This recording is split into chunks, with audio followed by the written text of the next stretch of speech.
Alright, what's happening, y'all? It's your boy Rico from StreetScores, and we are here to break down the current Commanders roster and, most importantly, depth chart. We're not just here to list off names, we're here to rank them as far as starters, backups, and on the bubble, potentially, and maybe even more than likely not making the roster. But since the draft just happened, we're 5 picks and additional players added to the team, all of which I feel like have a pretty good chance of making this roster. There's a pathway for them making the final 53, but then there are also some undrafted free agents included as well. Now, granted, this is the offensive version of this. We're talking about the offense, that side of the ball for this video. The defense will be the next video, but again, we're here to dive into depth charts, each position. I'm here to dive into whether or not we have a new starting running back. Do we have a new starting slot receiver? Is this potentially a top 5 offense? I mean, top 5 quarterback? Is this a top 5 offensive line?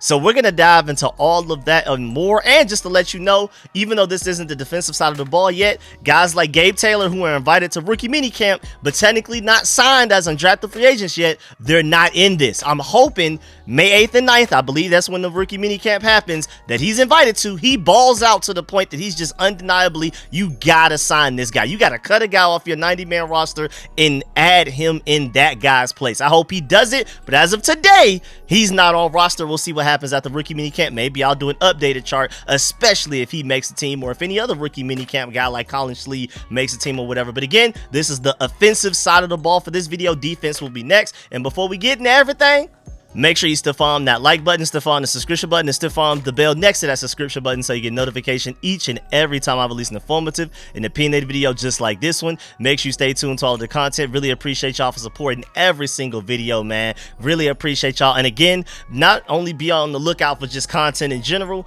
but also the defensive part of this video as well. Again, this video is just offense. We're doing defense next. And without further ado, let's go and dive into this video right now, man. Let's get it. Adam.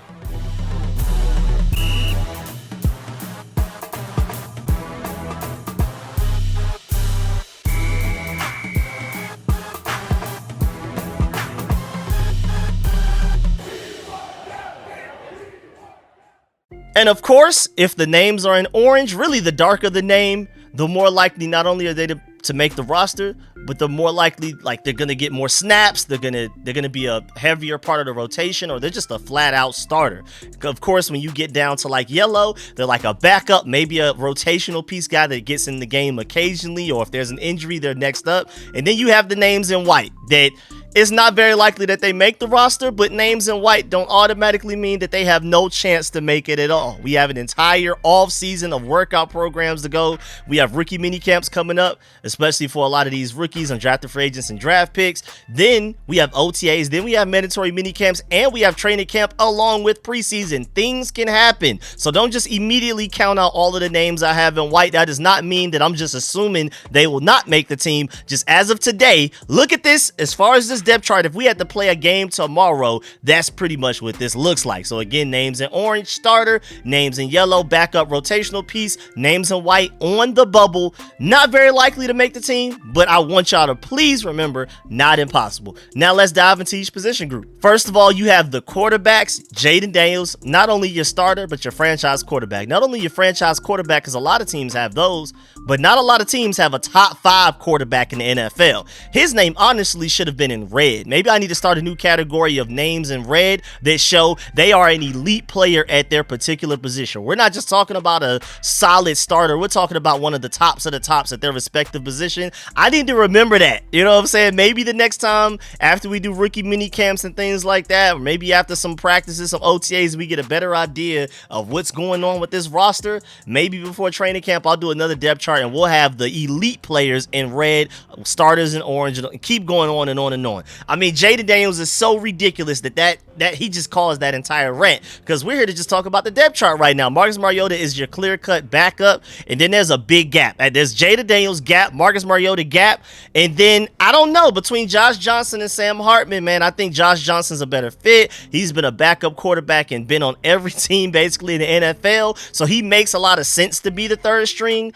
quarterback, the guy that's like technically inactive on game days, but if for some crazy reason we end up getting to a third quarterback, now the NFL has made the rules to where you can have a third emergency quarterback that's technically not even on the active roster on game days. But who knows? I'm rooting for Sam Hartman. I hope he goes out there and balls out this offseason and takes that third spot.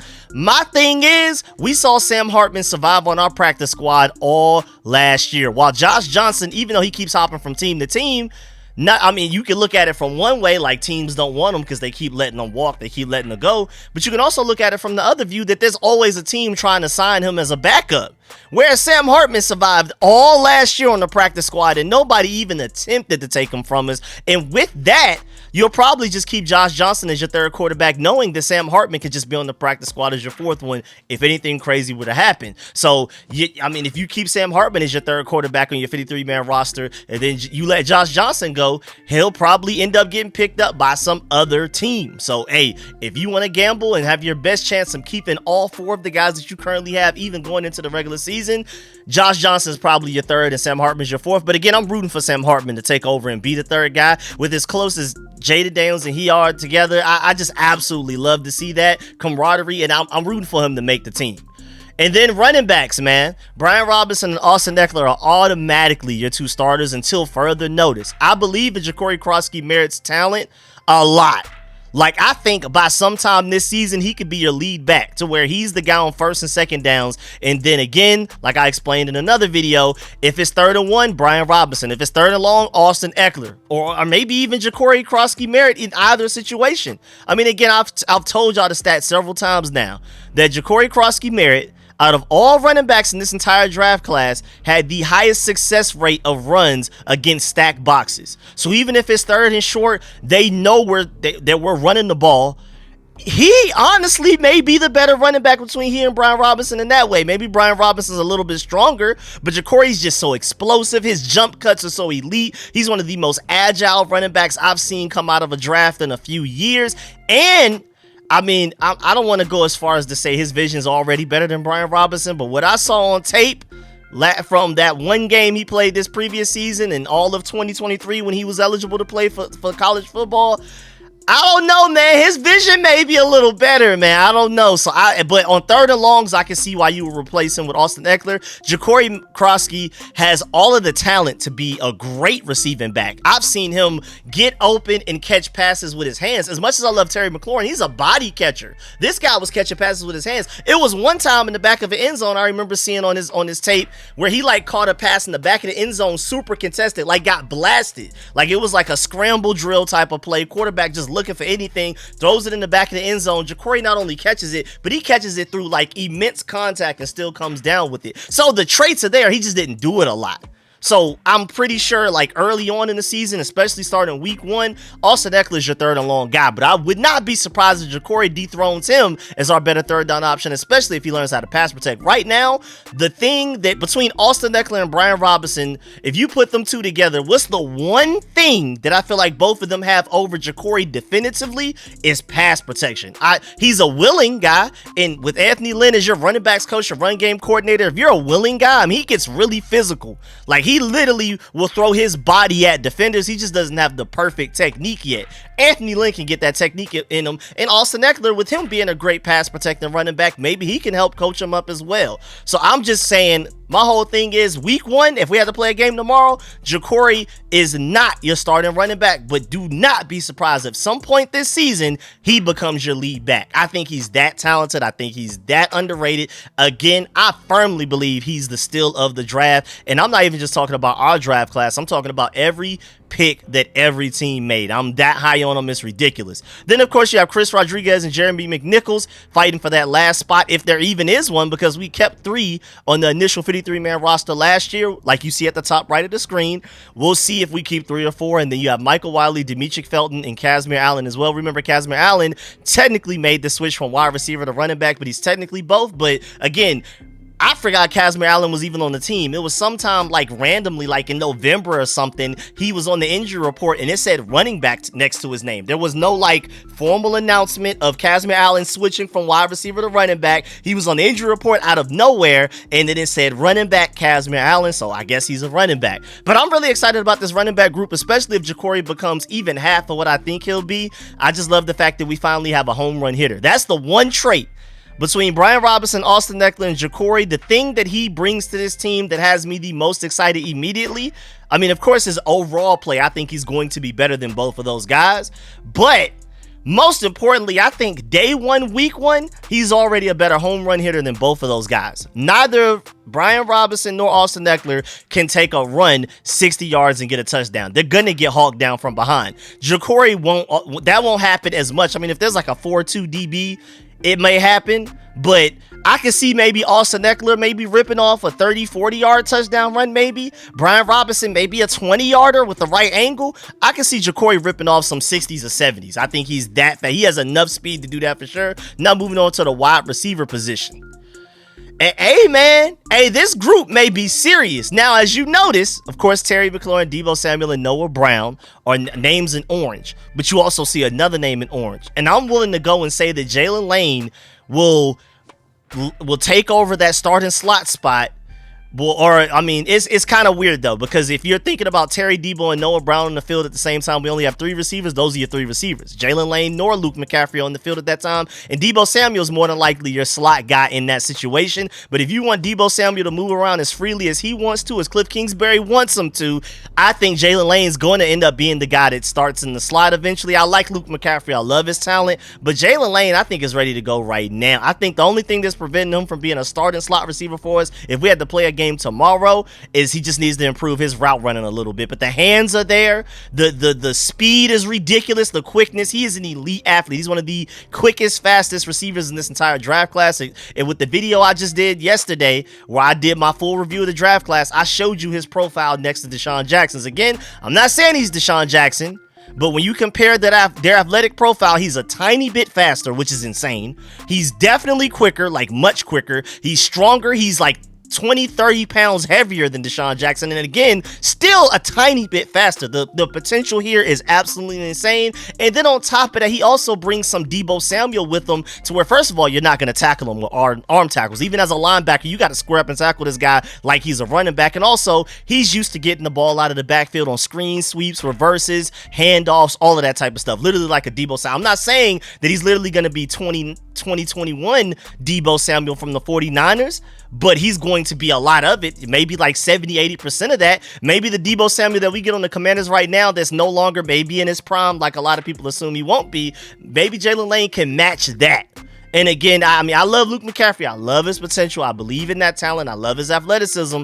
But Jalen Lane's ready to go right now. He's your best deep threat opposite of Terry McLaurin. So that's why I have his name in orange, because I feel like even between him and Jacory Krosky Merritt at running back, I think Jalen Lane, if I had to pick between the two who's going to start the soonest, I think it's him. Again, I believe in Luke McCaffrey, but he's also your starting punt returner. I think him and Jacory make too much sense to be a starting punt and kick returner. That's your highest ceiling right there. Jalen Lane is your most explosive returner, your fastest, quickest returner that we've had here at least since Brandon Banks. So he's going to carve out a role immediately, whether it's special teams, as a slot receiver, as our only deep threat opposite of Terry. He's going to be on the field a lot. I'm rooting for Luke, but Jalen Lane just has so much talent, man, and I don't know, maybe they consider Jalen Lane a Z receiver, and that's how you get Luke McCaffrey on the field with them at the same time. But again, Terry's your X, Noah Brown is your Z, and then it's between Jalen Lane and Deebo Samuel that's going to be a slot. But when Deebo's not your slot, he wants to go line up in the backfield next to Austin Eckler and Jaden Daniels for some creative formations that Cliff Kingsbury getting deep in his bag. Jalen Lane, I feel like, would immediately step up as your slot,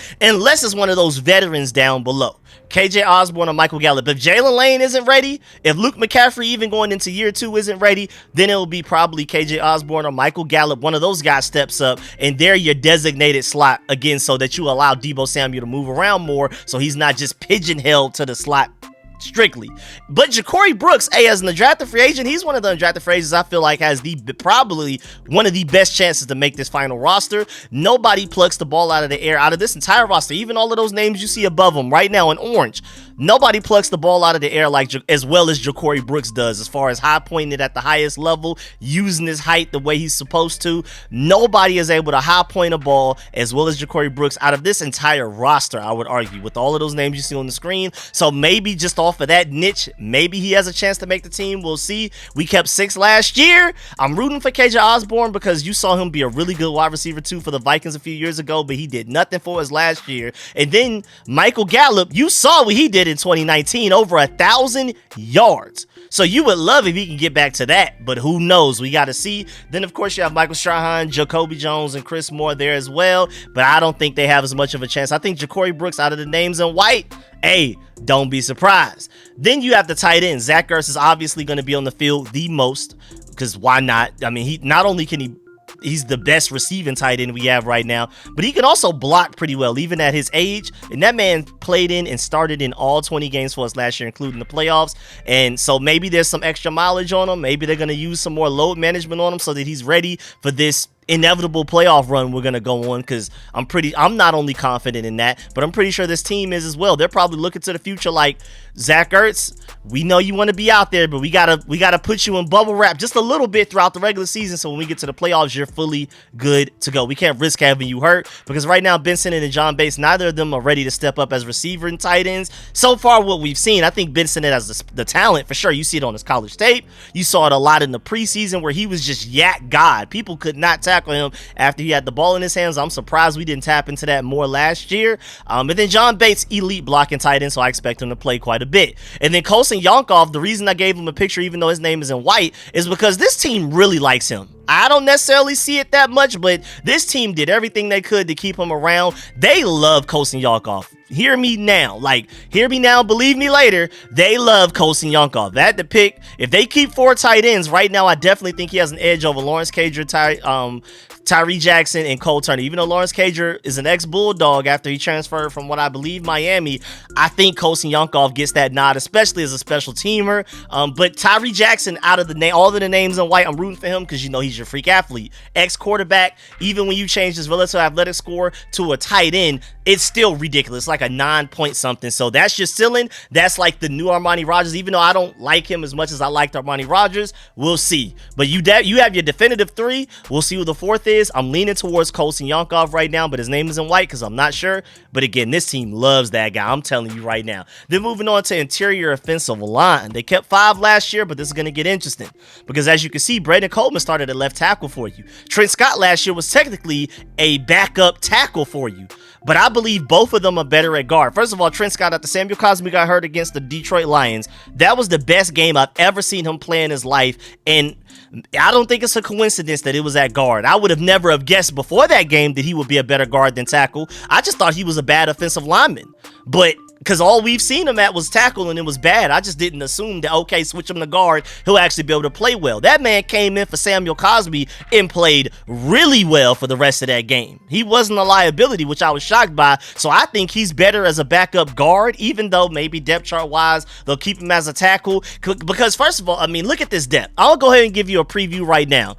The tackle position has nowhere near as much depth as the guard position, the interior offensive line position, but we just have so much great talent in interior offensive line that Michael Dieter, who had to start 2 games for us because Tyler Biotish got hurt last year for a couple of games, now I don't even think he makes the roster. Braden Coleman's just starting left guard, which again, I keep saying it. I said it even before we drafted Josh Connolly. I said it months ago. He is a better guard than tackle. I feel like his highest ceiling is at guard. I think he's a solid tackle. I'm not taking anything away from him. I'm not mad if he plays tackle for you, but I think his potential, his highest ceiling is at guard. I think he could be a Pro Bowl, all-pro level guard. I'm that high on him at guard. And then Samuel Cosmi's obviously a Pro Bowler at right guard. Tyler Biotish is a top 5, at worst top 7 center in the NFL, so you're good there. But again, the problem is Brandon Coleman and Trent Scott are tackles. Now you have all of this ridiculous depth in the interior offensive line. Nick Allegretti started for you at left guard last year on a top 15 offensive line. Nate Herbig was supposed to be the starting center for the Steelers last year,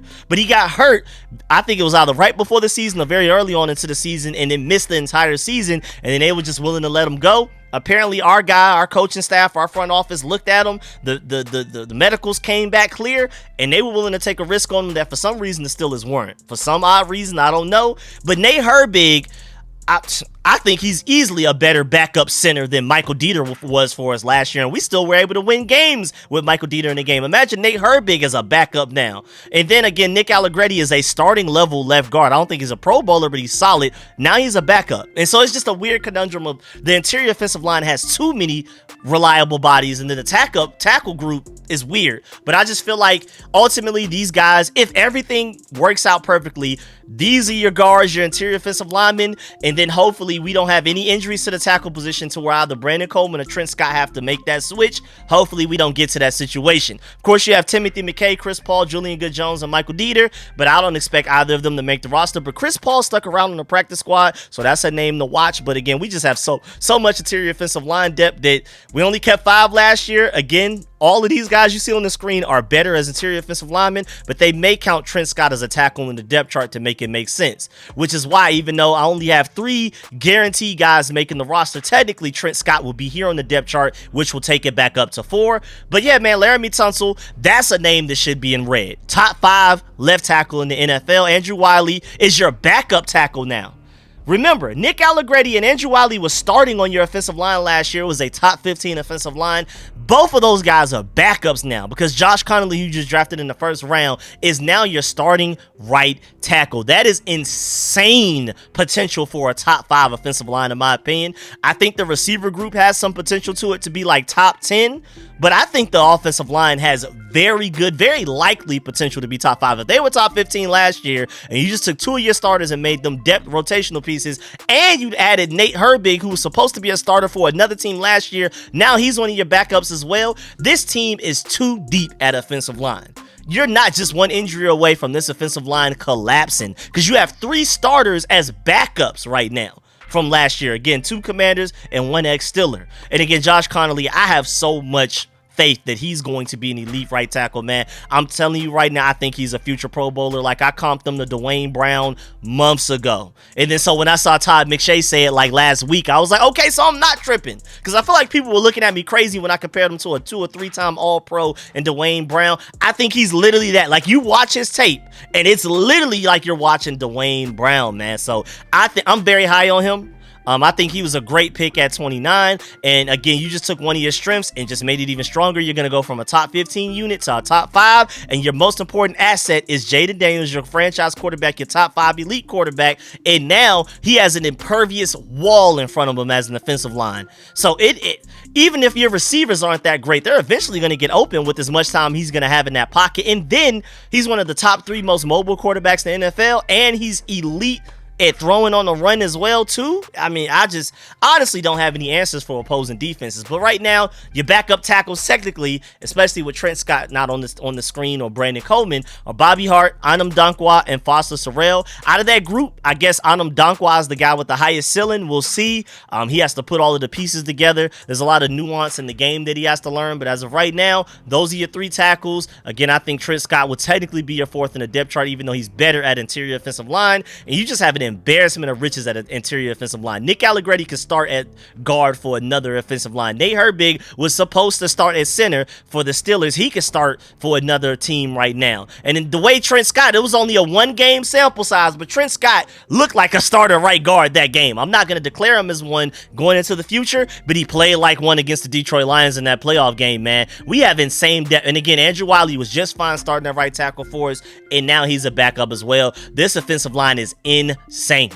But yeah, man, that's the end of this video. Again, this was just the offensive depth chart breakdown. I'm going to do the defensive one that's going to come out later. So make sure you stay tuned for that. But of course, let me know in the comment section how you feel about everything discussed in the video, man. Make sure you stiff arm that like button, stiff arm the subscription button, and stiff arm the bell next to that subscription button so you get notification each and every time I release an informative and opinionated video just like this one. Of course, please get in that comment section. Let me know if you agree or disagree with any of my points. Do you agree with my depth chart? Do you feel like I undersold some people? Do you feel like I overrated some people? Let me know how you feel about this, because again, I'm trying to do this depth chart as if we're playing a game tomorrow, but I firmly believe by the end of the season, Jacory is your starting running back. So maybe I should have went ahead and put his name orange. Also, let me know if you do want me to go ahead and start putting names in red for the elite guys. Let me know if you feel like that's a good idea. I'll make the guys that are like certified elite players at their positions, their names will be in red to kind of separate them from the other starters on this team, because not every starter on this team is elite. We have solid guys, but not everybody's elite. So let me know if you prefer for me to add that by the time I do my next breakdown of these depth charts. And again, I really appreciate y'all, man. If you made it to the end of the video this far, I salute you, man. Really appreciate that. And make sure you stay tuned, because again, the defensive version of this video is coming out later on. So stay tuned. Appreciate y'all. Leave a like on the way out. Catch y'all later. I'm out.